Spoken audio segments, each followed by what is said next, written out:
Buenos días. Vamos a hacer ahora una presentación de la exhortación apostólica del Papa Francisco, titulada Evangelii Gaudium. Y se trata de un documento muy importante, es el último documento con el cual expresa el que lleva en su corazón el Papa actual, y nos quiere comunicar lo que él entiende que es el gran reto de nuestra época, un reto en relación con la evangelización, con la nueva evangelización de la que ya hace años que se está hablando en la Iglesia. Y lo quiere centrar precisamente en este aspecto, Evangelii Gaudium, el gozo del Evangelio, la alegría del Evangelio. Estamos en una época en la que es fundamental que la Iglesia pueda transmitir su mensaje. Estamos en la época de la nueva evangelización y hay que hacerlo con alegría. Esta alegría que llena el corazón ha de ser la característica de la nueva etapa evangelizadora. El mundo actual está lleno de tristeza individualista, donde la gente busca placeres superficiales, individuales. La tentación de los creyentes en esta época es caer en el resentimiento o en la queja. Por eso el Santo Padre invita a renovar el encuentro con Jesucristo, a dejarse encontrar con Él. A dejarse encontrar por Él. Y para eso hay que arriesgar, hay que moverse para poder experimentar ese encuentro necesario con el Señor. Dios no se cansa de perdonar, somos nosotros los que nos cansamos de ir hacia Él. Vamos a hacer en esta visión sobre esta exhortación, la exhortación tiene un índice como una pequeña introducción y luego 5 capítulos. Los 5 capítulos se titulan así. El primero, la transformación misionera de la Iglesia. El capítulo segundo, en la crisis del compromiso comunitario. El capítulo tercero, el anuncio del Evangelio. El capítulo cuarto, la dimensión social de la evangelización. Y el capítulo quinto, evangelizadores con espíritu. Vamos a hacer una primera explicación de la primera parte que corresponde a la introducción y a los 2 primeros capítulos. El resto lo dejaríamos para más adelante. Por tanto, nos centramos y continuamos con la introducción en la evangelización y la necesidad que los cristianos tenemos de reencontrar la alegría de la salvación.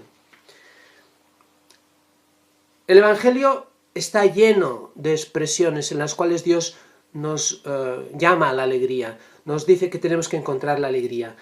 Todo el encuentro con el Señor es una experiencia gozosa, alegre, y después Dios nos pide que seamos mensajeros suyos en medio del mundo. Y toda la creación comparte esta experiencia, toda la creación alaba, goza y canta a la alegría del Señor. El Papa también nos dice que los cristianos también tenemos que ser maestros en aprender a vivir la alegría de las pequeñas cosas cotidianas. Los pequeños gestos, los pequeños detalles. Ahí está la alegría de la vida cotidiana también que tenemos que vivir y donde tenemos que gozar y disfrutar de todo lo que Dios nos da. Ya en la Anunciación, el ángel le dice a María, alégrate María. Después encontramos numerosísimas citas a lo largo de todos los evangelios de esa experiencia de alegría. La visita de la prima de María a su prima Isabel es una experiencia de alegría. Después tantas experiencias de encuentro con Jesús, también del resucitado, que los discípulos se alegraron de ver al Señor. Tantas experiencias que podíamos ir enumerando. Por tanto, los cristianos no podemos ser unos cristianos de Cuaresma sin Pascua. Ese es un mensaje importante. No caigamos en la tentación de las excusas, de los reclamos, de las quejas, de vivir en un permanente ambiente de queja, de desánimo, de desilusión. El Papa Francisco dice que él los gozos más bellos y espontáneos que ha experimentado los ha vivido al lado de personas pobres. Ser cristiano es un encuentro con una persona. No se trata de ser cristiano como un conjunto de argumentos o de propósitos éticos que uno se hace para ser mejor, etc. Eso no es la vida cristiana. El centro de la vida cristiana es un encuentro con una persona. Y la persona es Jesucristo. Cuando tú te encuentras con esa persona, recibes una alegría, una experiencia de plenitud. Ese encuentro nos hace salir a la mentalidad cerrada en la que normalmente tendemos a vivir. Ese encuentro nos rescata de la conciencia aislada y autorreferencial que a veces tenemos los cristianos, que siempre estamos mirándolo todo desde el propio punto de vista subjetivo y siempre para nosotros, con nosotros, desde nosotros hacia nosotros. El encuentro con Jesús nos hace salir, nos hace descubrir otra realidad. Esto es el manantial de la evangelización, esta experiencia de encuentro con Jesús resucitado. Y esto es un bien que después necesita comunicarse. El bien por sí mismo siempre tiene que salir de sí, tiene que llevarse a otros, tiene que darse, tiene que regalarse. La tarea evangelizadora es indicar a las personas los mecanismos de su autorrealización. Ese encuentro te lleva a descubrir una plenitud y un camino de plenitud y ofrecerlo a otros también y poder señalar a otros dónde está ese encuentro y ese camino de plenitud. La vida madura de la persona es entregarse. Los evangelizadores no podemos ir con cara de funeral. Hay que recobrar el fervor y la alegría. El centro del mensaje siempre es el amor de Dios manifestado en Cristo muerto y resucitado. Cristo es el Evangelio eterno y de ahí brota una hermosura inagotable que no podemos perder ni olvidar. El encuentro con Jesús, el encuentro con Dios siempre nos renueva, siempre nos hace descubrir nuevos caminos, nuevas formas, y hoy los tenemos que descubrir para comunicar este mensaje y esta experiencia al mundo actual. Es cierto que siempre en la vida cristiana y en la vida espiritual se da el primado de Dios. Dios es el que toma la iniciativa, sí, y también en ese encuentro y en esa iniciativa que Él toma hacia nosotros nos pide también una respuesta. Nosotros tenemos que responder, y la iniciativa es responder a esa novedad de Dios y darlo todo. Dios nos pide que lo demos todo. Después también ciertamente nos ofrece todo, y nos ofrece el 100 por 1, mucho más de lo que hemos dado. Y eso lo tenemos que hacer también con una memoria de la historia, de las personas. No es una experiencia espiritualista, es una experiencia real, concreta. La nueva evangelización se tiene que dar en 3 grandes ámbitos. El primer ámbito es el de la pastoral ordinaria, los creyentes practicantes, aquellos que vienen, que asisten, que practican. Bueno, pues con ellos también tiene que llegar el mensaje de la nueva evangelización para concentrar, modular y hacer progresar su fe y avivarla. Un segundo ámbito es aquellos bautizados no practicantes, todas aquellas personas que aun siendo de tradición cristiana han dejado de practicar o han perdido espíritu, han perdido ilusión. Y en un tercer lugar, en un tercer ámbito, están todo aquel grupo de personas que no conocen a Cristo o lo rechazan. La evangelización tiene que llegar a todos en esos 3 momentos o esas 3 etapas o 3 ámbitos distintos a los cuales también no nos podemos olvidar. Por tanto, centrando el tema, el anuncio de la evangelización es la tarea primordial de la Iglesia. Los cristianos tenemos que pasar de una pastoral de conservación a una pastoral misionera. Este documento que el Papa presenta, dice él mismo, que no es un documento, una palabra definitiva. Después también las iglesias locales tendrán que hacer su trabajo en una actitud de descentralización para ir descubriendo qué aspectos concretos, qué elementos concretos hay que desarrollar en cada sitio, etc. La línea que ha seguido el Papa para este documento es a partir de la Lumen Gentium, de las intuiciones fundamentales, y ha ido desarrollando diferentes temas, uno detrás de otro, para poder iluminar este aspecto. Hasta aquí la introducción. Vamos a pasar al primer capítulo. Es la transformación misionera de la Iglesia. Evidentemente todo parte del mandato misionero de Jesús. En Mateo 28, 19, 20 queda expresado de esta manera: Id y haced que todos los pueblos sean mis discípulos, bautizándolos en el nombre del Padre y del Hijo y del Espíritu Santo, enseñándoles a observar todo lo que os he mandado. Esa sería la misión de la Iglesia. La Iglesia, por tanto, tiene ya una constitución para estar en actitud de salida, en envío y misión. Y esta es la experiencia que hemos encontrado siempre en los grandes personajes de la Biblia: Abraham, Dios le manda salir de su tierra. Moisés, Dios le envía a liberar a su pueblo por el camino de Egipto y después por el camino del desierto. Jeremías, Dios también envía al profeta en medio de su pueblo para llevarle la palabra. La invitación que Dios nos hace es siempre salir de la comodidad e ir a las periferias. La alegría del Evangelio es misionera. El Evangelio anunciado da fruto, pero da fruto por sí mismo, porque tiene una potencialidad, un poder muy grande, que es el poder de Dios, de la palabra de Dios. Nosotros nos tenemos que poner al servicio de esa palabra y también respetar el misterio de sus procesos, de su evolución, no querer tampoco ver los frutos como a nosotros nos gustaría.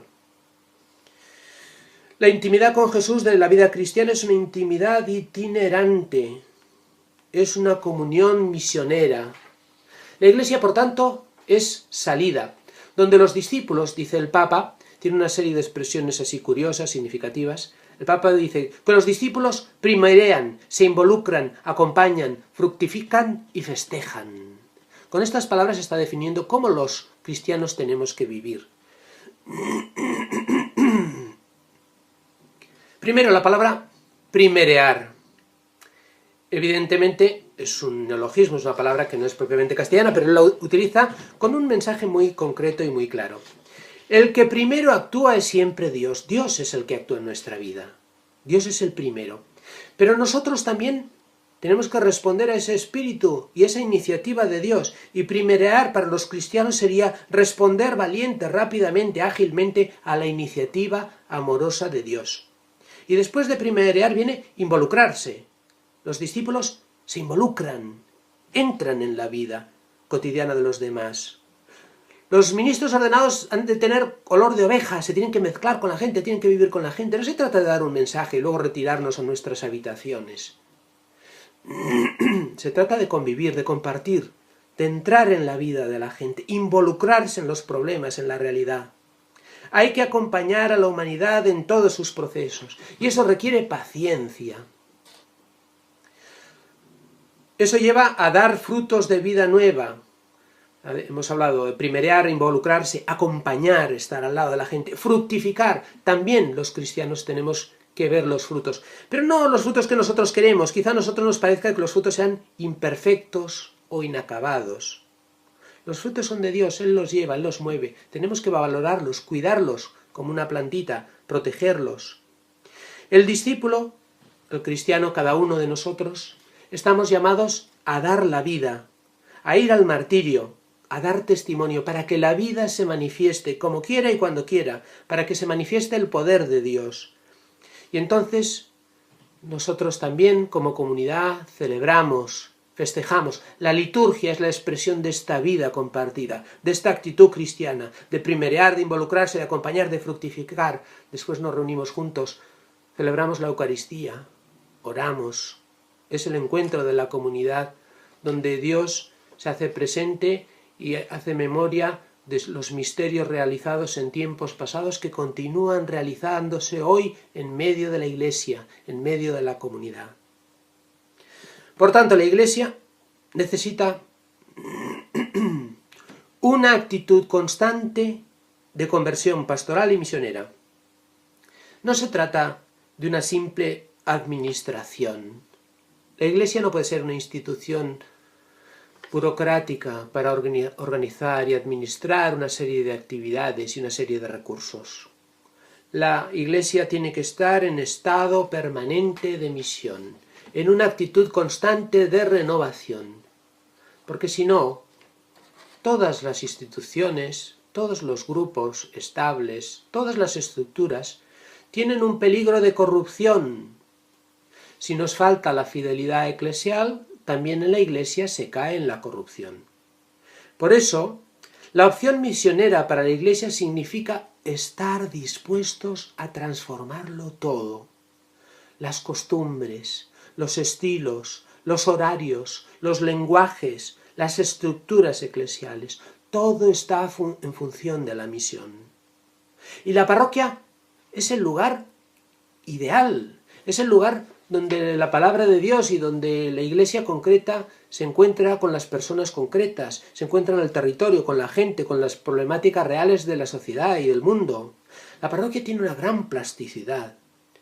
Hay que andar con mucha atención, hay que vigilar mucho para que no esté separada de la gente. La parroquia es la presencia eclesial en medio del mundo, donde se forman los agentes de evangelización. La parroquia es la comunidad de comunidades. Quizá hasta ahora ha habido poco fruto y quizá los problemas pueden ser la falta de cercanía con la gente, la falta de comunión y de participación, la falta de actitud de misión. También a veces alrededor de las parroquias hay grupos, comunidades, movimientos, que son dones de la Iglesia para evangelizar diversos sectores. Es importante que los diferentes grupos y movimientos no pierdan el contacto con la parroquia, que de este modo están enraizando su propia realidad y su propio carisma en la Iglesia real. Todo, evidentemente, en la Iglesia local, guiados por el obispo, en esta actitud constante de conversión misionera. La Iglesia encarnada, la Iglesia local, tiene que salir a las periferias. En este momento también cada iglesia, cada parroquia, tienen que entrar en un proceso de discernimiento, de purificación, de reforma, de ver todas estas actitudes renovadoras que la iglesia tiene que vivir, cómo las tenemos que realizar concretamente en nuestra parroquia, en nuestra diócesis. El obispo tiene que fomentar la comunión misionera, siguiendo el modelo de las primeras comunidades de los Hechos de los Apóstoles. Y el obispo a veces tiene que ir delante para guiar. Y el obispo a veces, o muchas veces, tiene que ir en medio para acompañar, para estar con la gente. Y el obispo a veces tiene que ir detrás para escuchar al rebaño, porque el rebaño también tiene su propio olfato misionero y su propio olfato evangélico y su propio discernimiento. Y a veces es el rebaño el que dice y comunica el Espíritu Santo también para la Iglesia. Por tanto, hay que fomentar en la Iglesia los mecanismos de participación y diálogo pastoral. Hay que escuchar a todos para llegar a todos. No solamente hay que escuchar los que dicen lo que nos gusta oír, hay que escuchar a todos. Así es como se busca la llamada y la voz del Espíritu. El Papa dice aquí también una reflexión muy significativa. Bueno, aquello que pido a todos, también lo pido para mí. Por eso también tengo que pensar en la conversión del papado. Y estoy dispuesto a acoger todas las sugerencias que pueda recibir para conseguir que el ministerio del Papa sea más fiel a Jesucristo y más asequible y más significativo para el mundo de hoy. Ya Juan Pablo II había pedido ayuda para una reforma del papado. Y en el Concilio Vaticano II, por ejemplo, se había intentado hacer un desarrollo de la colegialidad, de las conferencias episcopales, etc. Todo eso está todavía bastante por realizar y falta mucho porque hay mucha centralización. Bueno, pues es el camino que hay que ir realizando. Por tanto, hay que entrar en una etapa de pastoral en clave de misión.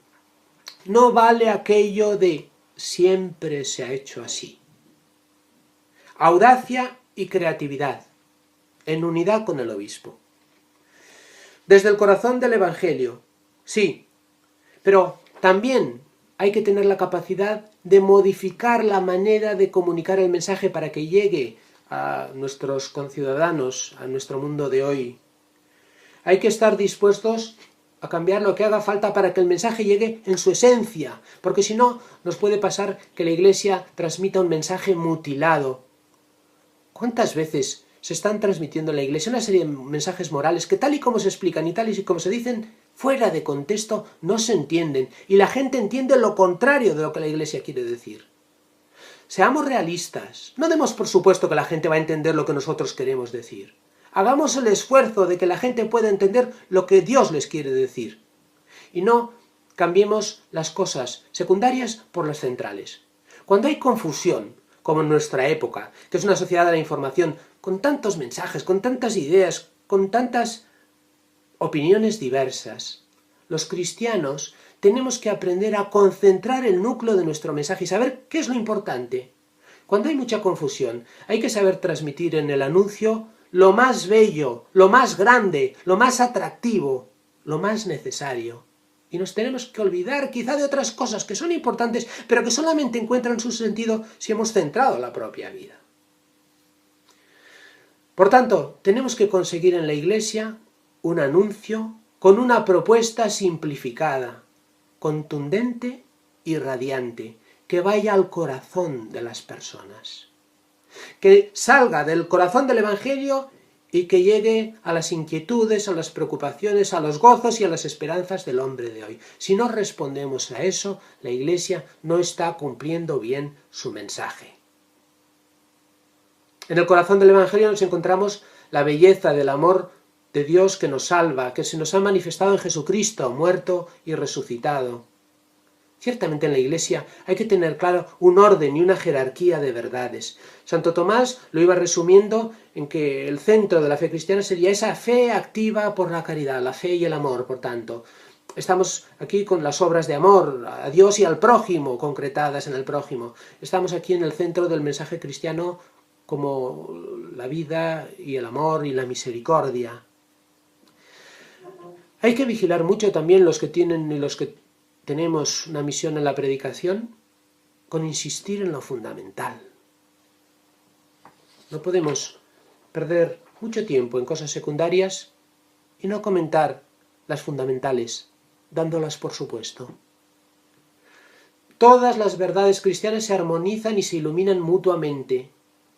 El Evangelio, en su núcleo fundamental, invita a responder al Dios amante amando a los demás. Si no, el Evangelio se deforma con opciones ideológicas. La misión, también por otro lado, hay que tener en cuenta que se encarna en límites humanos. Los exégetas y los teólogos ayudan a madurar el juicio de la Iglesia. Se acogen entonces distintas líneas de pensamiento filosófico, teológico, pastoral, armonizadas con respeto y amor. Se está explicitando así el gran tesoro de la Iglesia. Las verdades de siempre se tienen que comunicar con un lenguaje novedoso. A veces, cuando escuchamos un lenguaje ortodoxo, los fieles reciben algo que no es el Evangelio. Damos un falso Dios o un ideal humano. Estamos intentando ser fieles a la formulación doctrinal y literal de los textos, pero lo transmitimos sin sustancia, sin vida. Tenemos que renovar la forma de expresión. El Evangelio ya sabemos que nunca será fielmente comprendido por todos, ni felizmente valorado por todos, porque tiene una dimensión de drama, de lucha. Nuestra fe es una fe crucificada. Pero tenemos que centrarnos para comunicar el núcleo del mensaje y así también despertar la adhesión del corazón, con cercanía, con amor, con testimonio. Hay algunas costumbres no ligadas al núcleo del Evangelio que quizá en la Iglesia ya no sirven y que las tenemos que revisar. Quizá algunas normas o preceptos eclesiales que ya no son eficaces. Santo Tomás, por ejemplo, decía que Cristo dio pocos preceptos. ¿Qué quiere decir esto? Nuestra religión no es una religión de esclavitud que impone muchas normas morales y que oprime. Nuestra religión es una religión de libertad, que quiere comunicar una experiencia de libertad y quiere conducirnos a ella. No podemos olvidar este aspecto fundamental del mensaje cristiano. Después hay que tener también una actitud humana y humilde de comprensión con la gente. Hay que acompañar el ideal evangélico con paciencia y misericordia. El confesionario no es una sala de torturas, sino un lugar de acogida y de poder experimentar el amor y la misericordia de Dios. Hay que aceptar los límites de las personas, ciertamente, sin renunciar a la verdad del Evangelio, sin rebajarlo, pero nos tenemos que hacer débiles con los débiles. La Iglesia es una madre que acompaña, una madre de corazón abierto. La Iglesia ha de tener las puertas abiertas, pero tampoco no ir corriendo sin rumbo, sin saber a dónde vamos. Los templos tienen que tener las puertas abiertas. Hay que abrir la comunidad. Hay que acercar el mensaje, los sacramentos a la gente. El bautismo es el sacramento de entrada, de acogida en la nueva familia. La Eucaristía es un alimento para débiles, no es un premio para los más perfectos. No somos controladores de la gracia, sino facilitadores de ella. Todas estas actitudes tienen que incorporarse al dinamismo misionero de la Iglesia. Y hay que privilegiar a los pobres y a los olvidados. Siempre en la Iglesia ha habido un vínculo especial entre la fe y los pobres. Aquí hay una frase muy interesante del Papa Francisco que la voy a recoger íntegra. Dice: yo prefiero una iglesia accidentada, herida y manchada por salir a la calle, antes que una iglesia enferma por el encierro y comodidad de aferrarse a las propias seguridades. No quiero una iglesia preocupada por ser el centro y que termine clausurada en una maraña de obsesiones y procedimientos. Si algo debe inquietarnos santamente y preocupar nuestra conciencia, es que tantos hermanos nuestros vivan sin la fuerza, la luz y el consuelo de la amistad con Jesucristo, sin una comunidad de fe que los contenga, sin un horizonte de sentido y de vida. Nos tiene que preocupar el amor, el llegar a la gente. No tanto no mancharnos, sino no amar. Hemos acabado el capítulo primero. Vamos a pasar ahora al capítulo segundo, que se titula Crisis del compromiso comunitario. Hasta ahora hemos ido expresando la necesidad de esta nueva actitud que la Iglesia tiene que tener. Ahora el Papa va a hacer una reflexión sobre la situación de la Iglesia, sobre los problemas, sobre la falta de compromiso comunitario de la gente. Estamos en un momento que es muy importante tener mucho discernimiento evangélico. Hay que estar abiertos a los signos de los tiempos. Es evidente que estamos en una sociedad y en un mundo actual con grandes avances, con grandes cambios. No hay una época de cambios, dice el Papa, sino un cambio de época, y tiene pues muchos elementos, un gran desarrollo científico, unas extraordinarias innovaciones tecnológicas que están influyendo muchísimo la vida de las personas. Hemos entrado en la era del conocimiento y de la información. Todo eso afecta al individuo y a la sociedad. Hay grandes avances, sí, pero también al mismo tiempo hay una grandísima desigualdad que cada vez parece que va aumentando más. Todos estos cambios positivos de la sociedad que podrían solucionar todos los problemas, parece que van solucionando y ayudan a progresar en algunos, pero en cambio en otros parece que van distanciando más las personas, todavía más. Por tanto, en este momento la Iglesia hace una llamada y una denuncia, no a la economía de exclusión. Hay grandes masas de la población excluidas y marginadas. El ser humano se ha convertido en objeto de consumo. Hay una cultura del descarte, hay una cultura de la exclusión. Todo eso viene por una falsa confianza que hemos puesto en el sistema económico actual. Se ha dado una globalización de la indiferencia. Y la cultura del bienestar en la que estamos viviendo anestesia a la sociedad. Nos hace no ser sensibles a realidades terribles que hay a nuestro alrededor, acostumbrándonos a vivir en un estilo de vida superficial y de consumo. Por tanto, en esta situación es muy importante el mensaje del rechazo de esta ideología y esta idolatría del dinero. La crisis financiera actual tiene en su base una gran crisis antropológica. La negación de la primacía del ser humano. Hay un fetichismo del dinero, una dictadura de la economía. El hombre se ha convertido en un objeto de consumo él mismo, y cuando no interesa es excluido. Grandes desequilibrios en nuestra sociedad. Se ha dejado libre a los mercados para que actúen por su cuenta y a la especulación financiera. Si a esto unimos otros problemas como la corrupción ramificada en tantos sectores y la evasión fiscal egoísta, estamos en una situación terrible, difícil. Los cristianos tenemos que decir no a un dinero que nos gobierna sin servir a la sociedad, a la humanidad, a los hombres concretos. Se da en este momento un desprecio de la ética, y solamente la ética, buscando su apoyo en un absoluto, en Dios, nos puede liberar. Solamente la ética puede permitir un equilibrio entre el orden social humano y la problemática y los grandes dramas que vivimos a nuestro alrededor. Hay que compartir con los pobres los propios bienes.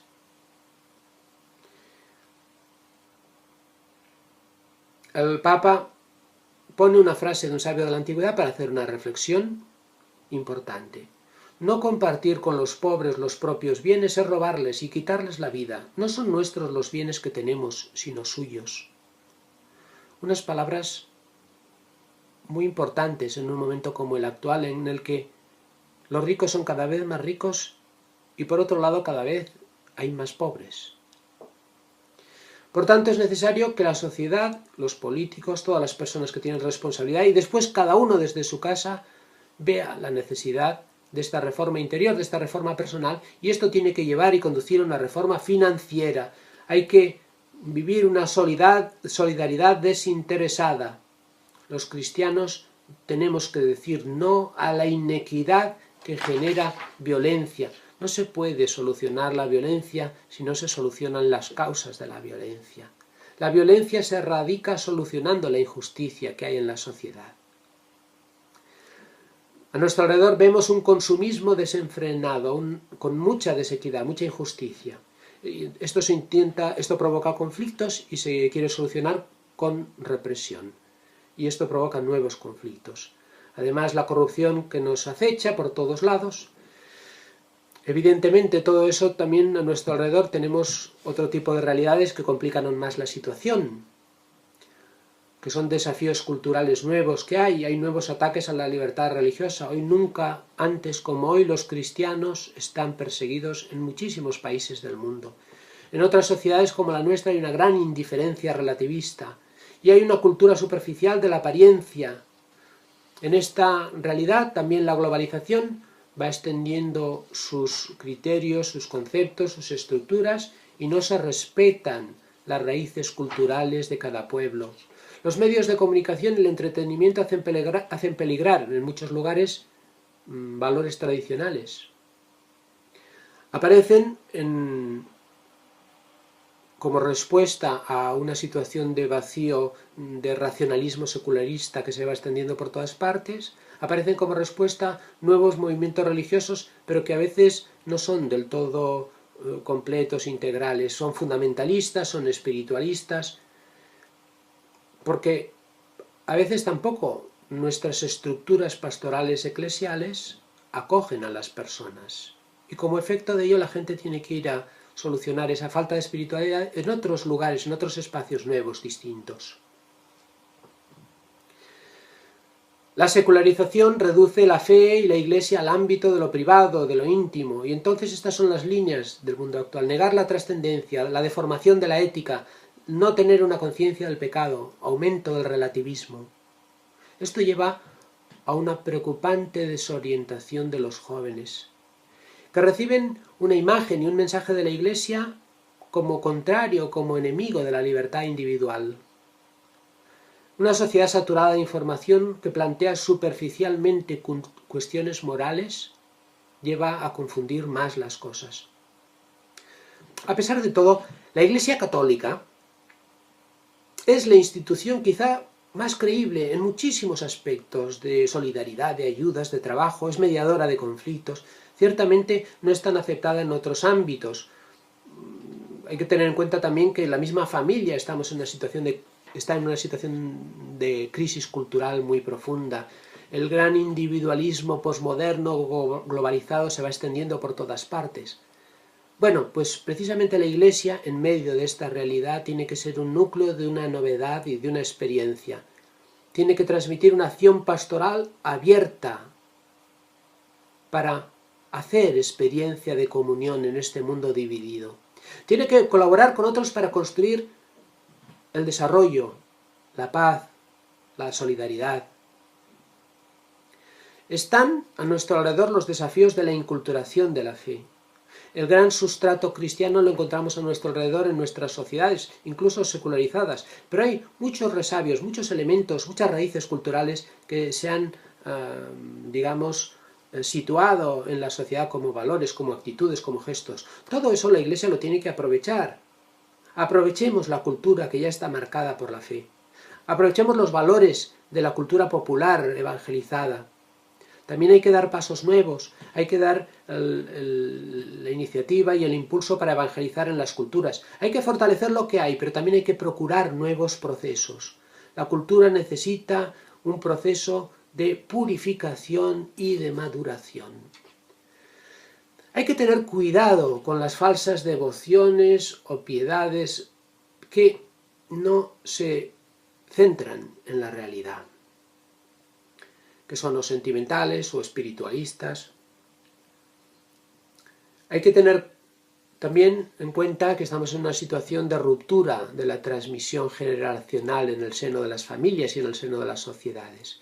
Bueno, estamos en una realidad compleja, pero hay que valorar los aspectos positivos que tenemos a nuestro alrededor y construir en base a ellos. Estamos también en una época de desafío de culturas urbanas. No podemos olvidar que la experiencia cristiana es, en el fondo, en un sentido espiritual, una gran peregrinación hacia la Jerusalén celestial. Y la Jerusalén es una ciudad santa. Tenemos que adquirir, más que un rechazo, una actitud contemplativa hacia la ciudad, hacia los ciudadanos, y también descubrir la presencia de Dios en las personas que buscan en todas partes y en las ciudades. En los diferentes estilos de vida, la ciudad promociona esto, una complejidad, una variedad, una multiplicidad de situaciones, de circunstancias, de culturas, de estilos.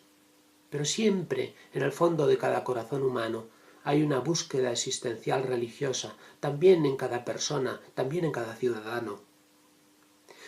Por tanto, hay que estar abiertos a los nuevos lenguajes que hay a nuestro alrededor, a los nuevos símbolos, a los nuevos mensajes, a los nuevos paradigmas. Y este es el lugar privilegiado de la nueva evangelización. Conservar nuestra identidad, pero estar dispuesto a dialogar con todos en los lenguajes de ellos, con los mensajes, con las imágenes, con el estilo de cada uno. Necesitamos una evangelización que ilumine los nuevos modos de relación con Dios. Hay que llegar a los nuevos relatos y paradigmas, a las nuevas historias que hoy se explican, que se comunican, que se transmiten, a los nuevos lenguajes, donde están los jóvenes, donde están los mayores, donde están los profesionales, donde están todos los hombres y mujeres del mundo de hoy, para poderles hacer llegar la novedad del Evangelio. Hay que aprender a convivir con formas culturales distintas. En estas situaciones es muy posible y muy peligroso las actitudes de segregación que llevan al diálogo. Hay un peligro grande de confrontación. El diálogo es frágil. Bueno, pues precisamente los cristianos con el Evangelio tenemos el remedio a toda esta situación compleja de los males urbanos, a esta situación de conflicto, de divisiones. El Evangelio es el remedio, precisamente con esa actitud, con ese mensaje concentrado, esencial, transmitido, que es el fermento testimonial de una vida vivida que comunicamos y que invitamos a vivir. A nuestro alrededor existen numerosas tentaciones de los agentes pastorales. Hay que tener en cuenta que el aporte actual de la Iglesia al mundo es enorme, a pesar de los pecados de algunos. Muchísimos cristianos dan la vida por amor, en tantos lugares, en tantas situaciones calladas, en tantos servicios, en tantos trabajos. Necesitamos crear espacios también en la Iglesia motivadores y sanadores para los agentes pastorales. Este es también uno de los grandes desafíos de la espiritualidad misionera actual. Con otros, también hoy los agentes pastorales se observa una exacerbada preocupación por la autonomía personal, por la distensión. Y eso es también motivado por la influencia ambiental y social, porque hay una acentuación del individualismo, hay una crisis de identidad, hay una caída del fervor. Entonces parece que necesitamos resguardar nuestros espacios para descansar, espacios individuales, donde no se entre nadie. Eso también suele ir acompañado a veces de actitudes de desencanto y un cierto complejo de inferioridad. Se debilita así en los agentes pastorales la entrega y la alegría. Y se entra sin darnos cuenta en un peligroso relativismo. En el fondo, nos vamos acostumbrando a lo que pasa en nuestra sociedad y los mismos cristianos entramos en esta dinámica. actuar como si Dios no existiera. O incluso entrar en un estilo de vida de seguridades humanas. Por ejemplo, os leo otra frase de la exhortación. Llama la atención que aun quienes aparentemente poseen sólidas convicciones doctrinales y espirituales, suelen caer en un estilo de vida que los lleva a aferrarse a seguridades económicas o a espacios de poder y de gloria humana que se procuran por cualquier medio, en lugar de dar la vida por los demás en la misión. No nos dejemos robar el entusiasmo misionero. No puede ser que los cristianos caigamos en esta tentación de desánimo, de desilusión, y ya también guardarnos nuestros espacios, guardarnos nuestra economía, guardarnos nuestra vida, para que no, donde estamos nosotros protegidos, y después sí, nos dedicamos a la iglesia en el tiempo libre. No podemos darle a Dios solo el tiempo libre. Dios quiere que le demos todo, que nos fiemos de Él. No a la acedia egoísta, este estilo de vida en el cual nos podemos ir acostumbrando. Esta actitud de los cristianos de no querer comprometerse, una acedia paralizante que es como un desánimo, como un desinterés, como una desilusión en la cual nos vamos entrando. Eso en el fondo lleva y está causado por unas actividades, por una vida mal vivida. Porque las tareas ya nos cansan y nos enferman. Entramos entonces en una actitud de acedia pastoral. Las causas a veces son pues que quizá nos habíamos hecho proyectos irrealizables, que hay una vagancia, que tenemos pues una necesidad de éxitos y una vanidad que querríamos verla recompensada con triunfos, una despersonalización a nuestro alrededor en nuestras relaciones con los demás, un inmediatismo ansioso que ya querríamos ver cosas. No se quieren asumir los fracasos y la cruz. En el fondo, yo diría, es lo que viene a decir el Papa Francisco de otra manera, una falta de espiritualidad. El gris pragmatismo de la vida cotidiana nos va comiendo. Y entonces los cristianos nos convertimos en piezas de museo. No al pesimismo estéril. Nadie puede quitarnos la alegría del Evangelio. La mirada creyente sabe reconocer en medio de los signos pobres de la realidad y de la vida la presencia del Espíritu Santo, la luz del Espíritu Santo en medio de la oscuridad. No a los profetas de calamidades, ya lo decía Juan 23 y hay que repetirlo hoy. Tenemos que expulsar de nuestra vida esa conciencia de derrota. El triunfo cristiano es la cruz. Estamos a nuestro alrededor en una época, en una situación de desertización espiritual, sí. Los cristianos están perseguidos, sí, pero dentro de esta aridez tenemos que redescubrir la experiencia de la esperanza. No nos dejemos robar la esperanza. Tenemos que volver a generar aquellas relaciones nuevas que genera Jesucristo. Tenemos que volver a experimentar y a gozar de una mística de vivir juntos. La vida fraterna es sanadora, es liberadora, es esperanzadora. En ella encontramos la presencia viva de Dios que nos ilumina, que nos salva, que nos hace gozar. Ciertamente que también nos purifica y nos hace también convivir y perder nuestras dificultades. Pero eso es un camino y un proceso propio de salir de nosotros mismos para unirnos a los otros, de no encerrarnos en nosotros mismos. Es una purificación regeneradora para un mayor bien, para un mayor gozo, para una mayor alegría. El Evangelio reclama de nosotros asumir un riesgo, el riesgo del encuentro personal, la presencia física que interpela. La verdadera fe en el Hijo de Dios hecho carne es inseparable del don de sí, de la pertenencia a una comunidad, de la actitud de servicio, de la vida común, fraterna, de la reconciliación. La experiencia de la encarnación del Hijo de Dios nos convoca a la revolución de la ternura. Dios que se ha hecho hombre nos ha traído la humanidad, la relación humana.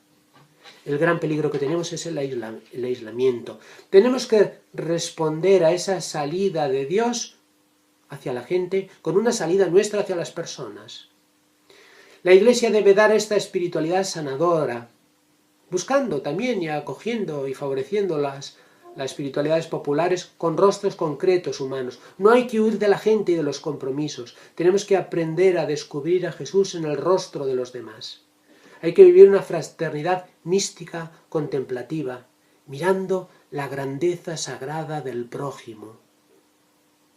A veces tenemos que soportar al prójimo, sí, pero también hay que aprender a ver esa grandeza sagrada, esa presencia de Dios en él, que es la que ilumina, que es la que nos hace también crecer, madurar, gozar, vivir contentos y felices. No dejemos robar la comunidad, no a la mundanidad espiritual escondida en apariencias de religión. A veces, bajo formas de amor a la Iglesia, se esconden los propios intereses. Y eso es una peligrosa corrupción espiritual en el seno de la Iglesia. Hay dos maneras, dice el Papa, de esta mundanidad espiritual en la Iglesia. Una que es una fascinación por el gnosticismo, una fe encerrada en la propia subjetividad. Es lo que yo pienso, lo que yo siento en mi relación con Dios, es mis criterios, mis normas, mis conceptos, en los cuales yo ya me refugio. Y por otro lado, aparte de esa fe encerrada en el subjetivismo, hay una, dice el Papa, hay un neopelagianismo autorreferencial y prometeico. Personas cumplidoras de normas que se sienten capaces de juzgar y de criticar a otras, escudadas en su seguridad doctrinal o disciplinaria, pero se convierte en el fondo en un elitismo narcisista y autoritario. En ambos casos, en ambas tentaciones de mundanidad espiritual, en el fondo no importa Jesucristo ni importan los hermanos, solamente nos importa a nosotros mismos, ya sea para estar bien o para salvarnos nosotros. No ese es el mensaje cristiano. Los cristianos nos salvamos juntos, con los demás. Y primero los demás, y después, seguro, que me voy a salvar yo con ellos. La pretensión que a veces se da en el seno de la Iglesia de dominar el espacio de la Iglesia, a veces con un cuidado ostentoso de la liturgia, común buscar la doctrina y el prestigio, pero sin realmente preocuparnos de que se viva un evangelio encarnado en las personas. La Iglesia se convierte así en una pieza de museo. O tenemos una vanagloria de los frutos de las cosas que la Iglesia hace bien, o una actitud funcionarial. Todas estas actitudes son mundanidad espiritual en el seno de la Iglesia, con formas muy diversas, pero en el fondo no llevan el sello del crucificado. Llevan a grupos elitistas alejados de la realidad.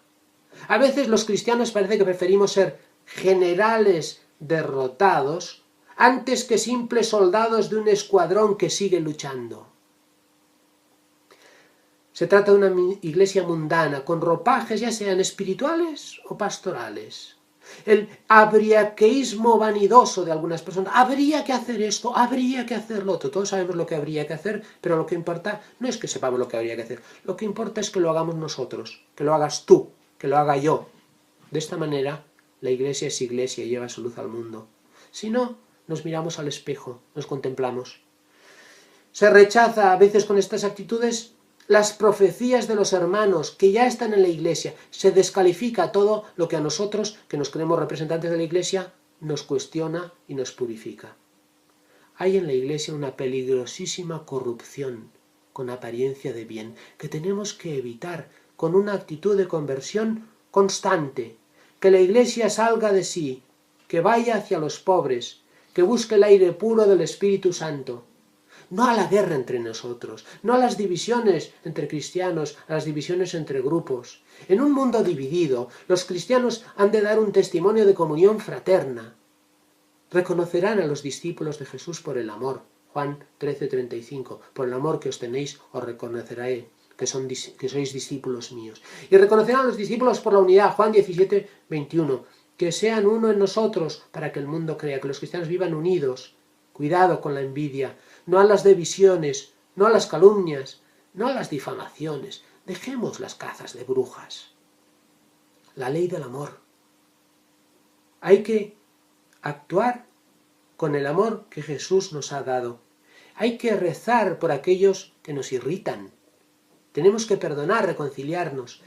Y estos son los grandes desafíos que tenemos a nuestro alrededor. Tenemos a nuestro alrededor una gran importancia del laicado que hay que valorar, hay que formar los laicos, hay que evangelizar los nuevos ambientes, a los profesionales, a los intelectuales, hay que ampliar la presencia femenina de la mujer en la Iglesia, que es fundamental, que tiene que encontrar su lugar y que tiene que ayudar también desde su genio femenino a renovar la Iglesia con todos estos elementos que estamos diciendo. El sacerdocio masculino es masculino, eso no se cuestiona, pero no se trata de un poder, no se trata de una superioridad, eso deformaría la Iglesia. Es una función ordenada a la santidad del cuerpo místico, es un servicio, es una actitud humilde y generosa, vinculada a la Eucaristía. La mujer, al lado del hombre, tiene que encontrar su lugar, un papel hoy fundamental. La pastoral juvenil también es importante, hay que renovarla. Hay una dificultad para sintonizar con los jóvenes.